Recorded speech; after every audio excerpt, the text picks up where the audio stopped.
So today I want to talk about the midwives, maybe the first instance of civil disobedience. Let's look at that story, very interesting story. And I'm going to share my screen. And the questions are, who were they and why did they disobey? So I want to say, Bill sent me a very interesting article about this subject from the Torah.com by two professors, Dr. Moshe Lavi and Dr. Shana Strauss-Schick, and I'm going to base our learning on their very interesting article about this subject. So just to recount quickly, because we all remember, so to speak, the basic story, the basic outline of the story. Here it is. We have a royal decree, a very evil royal decree. King of Egypt was concerned about the Hebrews. They're growing, they're a danger. He tells his people that they are a danger. He incites against them. And he makes this very evil decree telling the midwives named Shifra and Puah to kill any male child they deliver. In the next stage of the story, we read that they disobey. And the Torah uses the phrases, Vatirena hamiyaldot et haElohim. They feared God, refused the order, and let the boys live. The next stage of the story, Pharaoh is angry. He confronts them. He says, why'd you do this? I told you to kill them.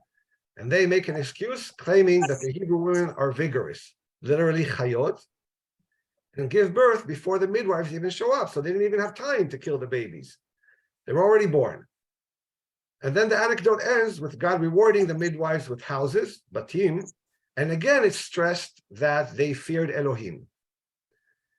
So the question I want to ask, two main questions, and here you see a picture of the midwives being summoned to Pharaoh. So who were these midwives? And what does it mean that they feared Elohim? It doesn't say anywhere Elohim spoke to them. It doesn't say that he warned them. He told them not to do something. In fact, it doesn't say anywhere he told anybody about this, about not killing babies. So then we have to really think a little bit about this. What does it mean? What does that phrase mean? They feared Elohim. Now, the first question, who were these midwives? You say, wait a minute, it's very clear. Doesn't the text say exactly who they were? Let's read the text. So any volunteer to read the text? Okay, the king of Egypt spoke to the Hebrew midwives, one of whom was named Shifra, and the other Puah, saying, when you deliver the Hebrew women, look at the birth stool. If it is a boy, kill him. If it is a girl, let her live. So according to this, who are the midwives? Two Hebrew women. Hebrew women. Why do you say that? Because it says in the translation, Yeah. Hebrew midwives. But here's the thing. Every translation is an interpretation. You have to be very careful. The actual Hebrew words can be read in a different way also. Let's see. Then they are referred to later in the story as just as midwives. And again, it's stressed that they disobeyed God. Here you see the words in Hebrew, and they did not do as the king of Egypt told them. And then in the aftermath, the verse reads, God dealt well with the midwives. And again, it's midwives, it's not any more Hebrew. So the only place where we had that phrase, Hebrew midwives, was at the beginning. Let's see it in the Hebrew. But here's the catch. Here's where we're all falling into a trap. These two words can also be read differently. How can they be read differently? It translated differently. There's bad interference. I guess everybody should mute themselves unless they're talking. Yeah, let me see if I can do that.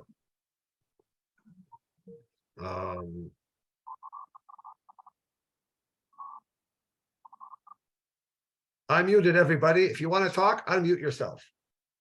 So the Hebrew midwives can also be read. Let's break it down. The word midwife is mialedet. Where did that appear beforehand? It's not the first time in the Torah where we see a midwife. Who remembers where we had midwives or a midwife. But you have to unmute yourself to talk. Rachel's midwife What? died. Rachel's midwife died. Ah, very good. Here's a verse. It was then when she was giving birth, the midwife told her, don't be afraid, this one too is a son for you, but we know the tragic end. She died during childbirth. So there is no question that the word mialedet means midwife. But here are the two possibilities when you combine the word mialdot, that's the plural, okay? Mialdot, midwives, and the word ivriot. The instinctive one, maybe the one that we grew up on, that we were taught, is like you all said. The mialdot is the noun, midwives, and the ivriot is an adjective that describes the noun. What kind of midwives? Were they beautiful midwives, Egyptian midwives, tall midwives, short midwives? Okay, so it's an adjective. But here's possibility number two. It could be read as mialdot shel ha'ivriot, midwives of the Hebrews. And in the Hebrew language, you don't need that middle word shel. When you omit the shel, that's called a construct phrase. Even the very common phrase Bnei Israel, example of a construct phrase. It's all over the Torah, because Bnei Israel doesn't mean children who are Israel. It means children of Israel. The sons, actually literally means the sons of Israel. And I gave another example here, Talmidot HaUniversita. What does that mean? You have to unmute if you want to talk. University student. University student. Right. So students of the university. University is not an adjective describing the students. It's a direct object. They are students of the university. So perhaps this phrase is the king of Egypt spoke to the midwives, the mialdot, of the Hebrews. So what, and here you see it, la mialdot ha'ivriot. Let's see a machlokes between the different translations. So our JPS translation in the Eitz Chaim understands it like you guys said. Then the king of Egypt spoke to the Hebrew midwives. So midwives, noun, ivriot, Hebrews, adjective describing the noun. If you open the translation of Professor Everett Fox and the Shocking Torah, look what he did. That's the other option. So every translation is really an interpretation. You have to decide whether you're going to go with this interpretation or that interpretation. He thought that the pshat of the pasuk, that the more appropriate meaning, and now let's get into reasoning. Now let's talk about reasoning. Why would you say they are Hebrew midwives? In other words, midwives who are Hebrew, the belonging to the Hebrew people. And why would you say they are Hebrews who are actually Egyptian? And they are midwives of the Hebrews. They are Egyptian ladies. So then we have Aramaic translations, but let me hear your thoughts. Why would the Jewish women or people want midwives from the Egyptians? Why wouldn't they want their own people to be their midwives? It doesn't seem appropriate that they would have the Egyptians. I say they didn't have the knowledge that They were slaves. Yeah, they were They slaves. didn't have any- You want a graduate of the Cairo University to deliver your baby. You don't want somebody who never had an education. I would want, if I were there, I would want a professional midwife, and the Egyptians were probably more professional, more educated, had more opportunity for, right? So, but what about I have a different view. Yes. Look at it from Pharaoh's point of view. Who would you trust? A Hebrew midwife Right. or an Egyptian midwife? He gave them an order to carry out the death penalty. Who would you trust if you were Pharaoh? Oh, excellent point. We're going to see that in the commentaries. Okay. Yeah. Shemai, I have a Yeah. different viewpoint. Yeah. Why would the Egyptians, who are the masters, bother with being midwives to slaves? Population culling the Ah. population. They wanted to have good, strong slaves. Okay, good point. Good point. They still want them. Yeah, they still want them to multiply and be fruitful so they can have more slaves. Maybe. Okay. Question though, Yeah. at this time, we know there's tens or hundreds of thousands of Hebrews in Egypt. There's certainly a lot more than 2 midwives. Are these the only 2 midwives that Pharaoh told, or are these the only 2 Oh, who disobeyed him? that's an excellent point. Gary brings up an excellent point. How did Pharaoh expect to do this genocidal decree of population control by talking to only 2 midwives? So that we're going to see an interesting commentator from the 15th century who addressed that and said, I'm going to jump the gun a little bit. He said it was a pilot program. So Pharaoh brings up a very interesting program. Pharaoh's trying it out with 2 of these women. If it's going to work well, he's going to tell all the midwives in Egypt. Of course, there were more midwives. I agree, 100%. There's no way there were only 2 midwives. And that's an idea proposed by the Sforno. Okay, so now let's look at some of our classic commentators. The classic translations, the Aramaic translations, they all understood it. Jewish midwives, Lechayata Yehudiata. The Onkelos translation, the Pseudo Jonathan, and the Yerushalmi, either they use Jewish or Hebrew, but still the same idea. Rashi, right, our classic, the classic commentator, how does he interpret it? He goes even further. He says, not only were they Jewish, I'm going to tell you exactly who they were. I'm going to give you names. What do you mean give me names? The Torah gave names, right? No, he says, it's not the names that you saw in the Torah. Watch what he says. Shifra and Pua, they're really what we call pen names or nicknames. Shifra was really Yocheved. She bore an additional name because she used to put the baby after its birth into a good physical condition.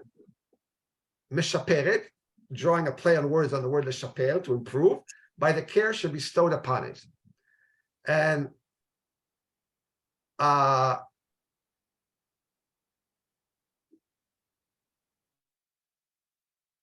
Pua is Miriam, Moshe's sister. Why does she have this nickname? Because she used to call it out and speak and croon to the babe, just as women do who soothe a child when it is crying. Lifot, the root Pua, lifot, that means to speak and croon to a baby. So why does Rashi bring up this far-fetched midrash? So I think part of it is he doesn't think that an ordinary Israelite slave woman would have this courage. So he wants to say, oh, no, this must have been these very righteous women, and who are later famous because, they're the mother and sister of Moshe. But most commentators, and even his own grandson, Rashbam, say, no, they were just 2 plain women. They take the position that, no, don't be elitist. Don't say only special people can do courageous acts. I think there's like a machlokas here, a subtle machlokas on the idea of, do you need really righteous, important people to do bold, courageous things? Rashi says, yeah, I expect only the high society to do this kind of things. Whereas the other commentators say, no, yes, we never hear about them again, but that's exactly the idea. Shifra and Pur were just 2 ordinary women, not mothers of, not sisters of. They never did anything after that. But you know what? Even ordinary people sometimes rise to the occasion and make very bold, courageous decisions that even put themselves at risk because of morals. Okay, but again, that's Rashi and other commentators who still think they are Hebrews. I have a question. Yes. What does it mean when it says that they didn't carry out the death sentences and God gave them houses? What does that mean? Does that mean God gave them families that continue to procreate and they were the start of it, or literally houses? Yeah. What does that? Yeah, so I looked into it this year. I always thought houses, like built houses to them, but then I saw commentators who go in your direction and say, gave them offspring. Bait in the Torah, many times bait is offspring indeed, as you say. And so God, and it makes sense that the reward would be of the same nature of the act, of the courageous act that they did. They saved children, so God gave them children. Just to give them, Yeah. Just to answer a question, the Robert Alter translation says, inasmuch as the midwives feared God, he made households for them. Oh, okay, That's goes along Mm. with what Yes. she's saying. right, House- right. Household, right? Again, every Household. translation is interpretation. We saw the JPS, where the JPS was. Oh, here it is. No, here it is. Oh, household, yes. Even in our JPS, he established households for them. Okay, very good. Thank you for that. Now let's go the other direction. Let's see all the Am commentators. I also have a problem, a question that it's on the Parsha, so I hope you will indulge me. I've never understood the logic of we're told at the introduction that Pharaoh was concerned because the Jews were multiplying. There were too many Jews. First time in history we see the Jewish problem written out. But anyway, if that is indeed what Pharaoh was concerned about, why didn't he want the women killed? Why does he want the men to be killed? Because if the women are left and there's only one man, they can still be impregnated and have a huge population jump. Because I can answer that question. Okay. I was thinking about it. We had a big today. mock locust in our house. Now Ah, okay. Joan's gonna give you her view. Okay. My view is that it's unintended consequences. Sometimes politicians, and the Pharaoh was the king, but nevertheless, the politician, sometimes our politicians in this country do things because at the moment it's good.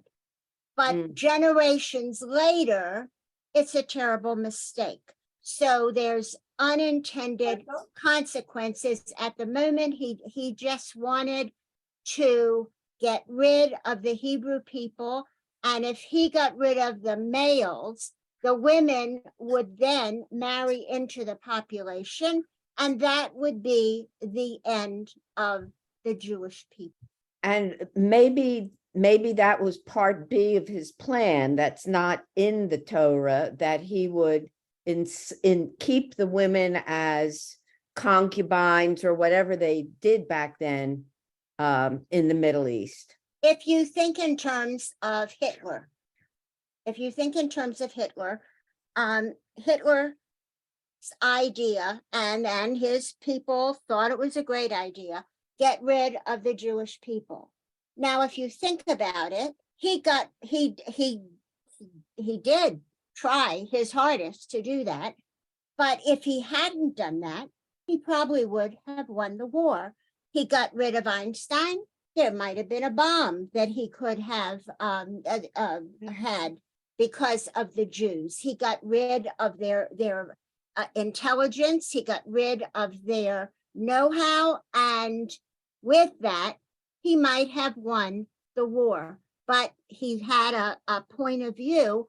And looking back, it probably lost the war for him. So let's say Pharaoh's plan was population control, not total genocide.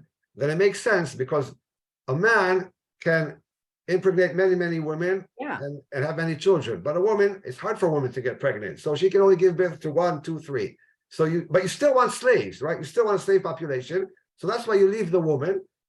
That's where you always keep them small. You keep them small. Okay, let's move on. So all these are very interesting ideas. Now we have a third option. We never even talked about it, that they were Egyptians who converted, which is not in the text, but there were some commentators who thought that. And one of them you see here, Yehuda Hasid from the 12th century. Shifra and Puah were originally Egyptian and then converted. If this were not the case, how could it be that Pharaoh commanded them to kill the Jews?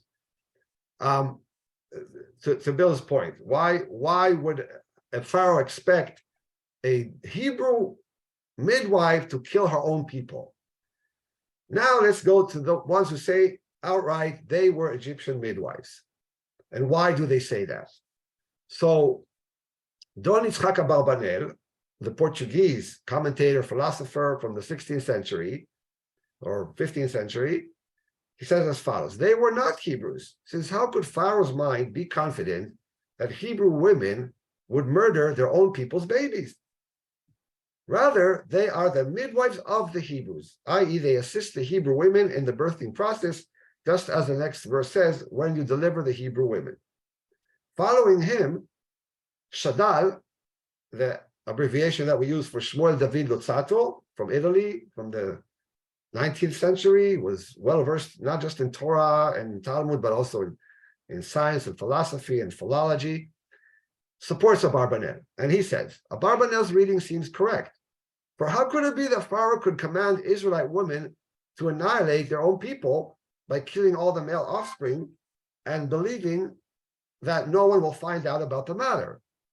So he also draws our attention to this idea. This was secret, right? Otherwise, the women will not go to these Egyptian midwives.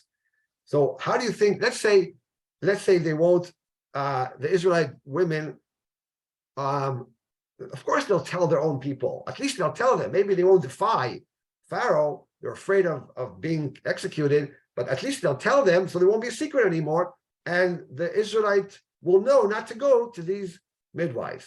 So it makes no sense that they were Hebrew. And they all also, and earlier than them, Josephus, in his retelling of the Exodus stories in Antiquities, says the king of Egypt commanded that the midwives of the Egyptians should watch carefully the pangs of childbirth of the Hebrew women and should observe closely their deliveries. Those, however, who disregarded the decree and dared secretly to save a child that had been born to them, he ordered to be put to death together with their offspring. So he embellishes the story a little bit. But this also actually reminds us of what happened in the Holocaust. Germans or Poles or anybody under German occupation who helped hide Jews and save them were executed. So 2,000 years before that. So when you start going against the minorities, eventually you go against your own people. You're willing to kill your own people because they help the minority, right? This is the idea of Josephus saying that they were actually very, very, it never says in the Torah that he threatened them, that if you disregard, if you disobey me, I'm going to kill you.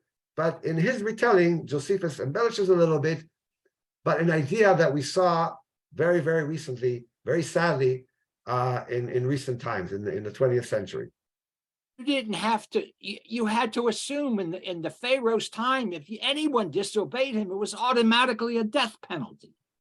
Yeah, but right, in the case that the Torah says, maybe when the Torah says Vayas lahem batim, maybe it was like some miraculous protection that they got, right? But it seems that when he summoned them and they gave the excuse, it somehow assuaged his concern. He didn't execute them. It doesn't say, at least, that he executed them. Now to Gary's point, look, this foreigner says exactly your point. What does it mean? Midwives of the Hebrew, or Hebrew midwives, to the midwives resident in the capital.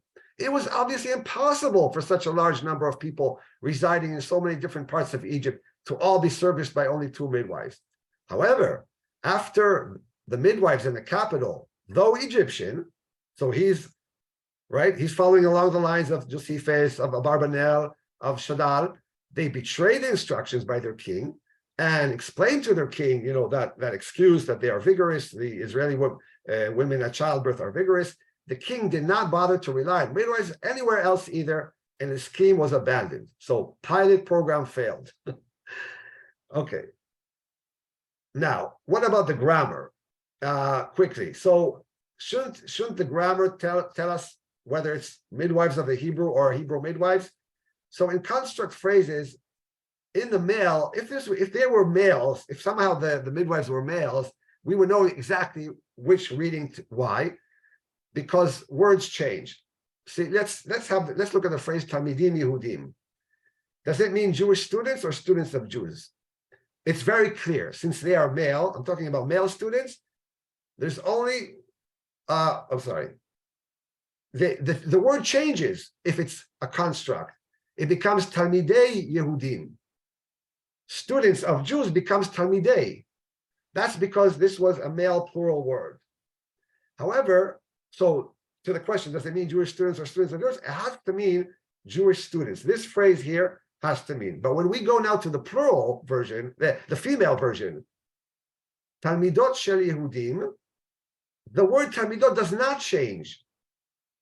So if you see Talmidot Yehudiot, does it mean Jewish students, Jewish female students, or students of Jews? It could mean both. There will be no change in the world, in the word. You see, because it's a female plural noun, there's no change in the word. However, when you add the prefix el, le, to, then there is a rule that only the second word is treated as a definite noun. And when you add that prefix le to, the prefix must be vowelized as it would be in a non-definite noun.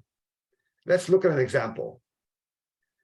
And Pharaoh said to the children of Israel, is children of Israel a construct?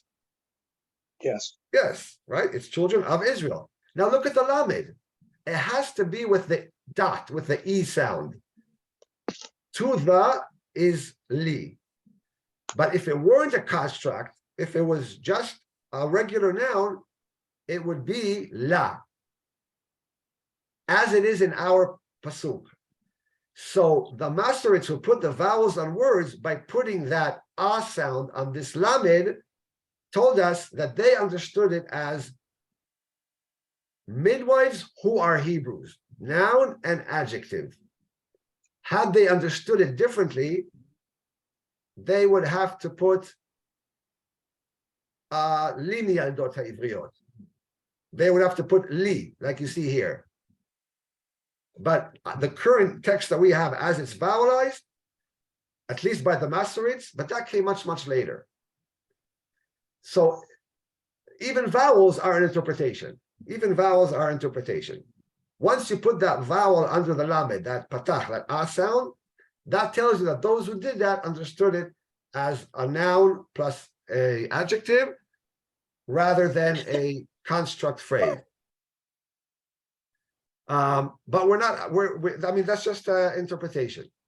And just a few more minutes now. So I think we've seen whatever they were, Egyptian or Hebrew, they were very bold. And and how do you understand that they feared Elohim? How would you understand that? Is it they feared like a punishment? They were feared that God would strike them with lightning? Or do you understand it differently?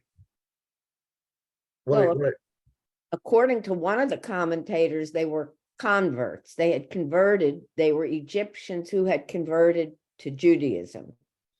I personally don't buy that, because in a society like that, where Pharaoh was not only the king, but he was a god, you didn't convert if you wanted to live. So I can't buy it. And the Jewish slaves were the lowest of the low in that society. So Yeah. why would anybody want to convert into that situation? When the plagues came and they saw God's power, and then the Jews left, then the multitude came with the Jews, but Right, not while they were the lowest of the low. Yeah. It just says that they feared God. So what does that mean? I'm not talking about converting. I just want to know what was in their mind. Why did they do it? And I think it's instructive to look at modern day righteous Gentile women who saved Jews during the Holocaust at great risk to their lives. And I want to show you a movie. And then you ask yourself why they do it. It doesn't really matter why. They did the right thing at great risk, right? So is it religious? Is it moral? Is it?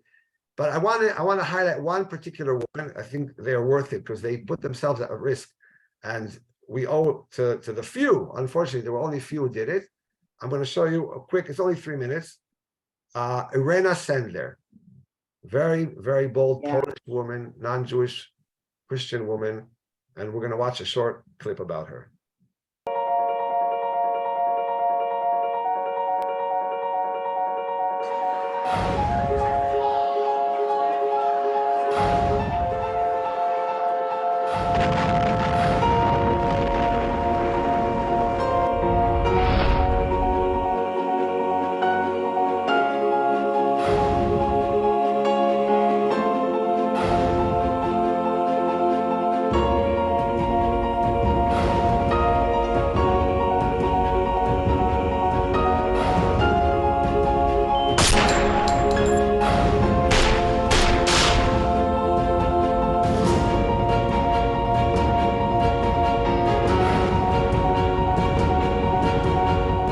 widzieć dzisiaj oczy matki, prawda, to dziecko. I widział kurczak tego kobieta, ciepło nie do powtórzenia. Prawdy ciosy powiedziałam, słuchajcie, musimy wydać wojnę Hitlerowi.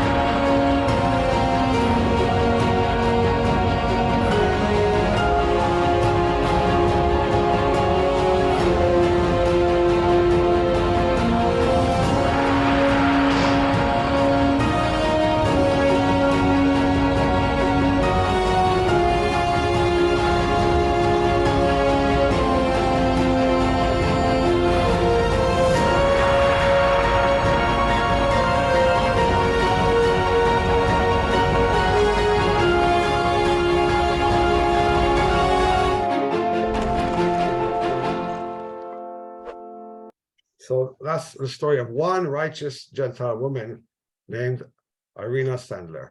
Mm. So very moving story. Yeah. All right. Thank you all for joining us.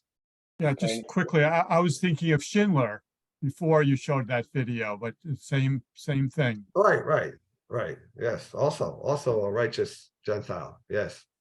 Okay. Thank you. Thank you, All very right. Thank you. inspiring. Very Yasher good. Koach, Inspiring. Yasher Koach.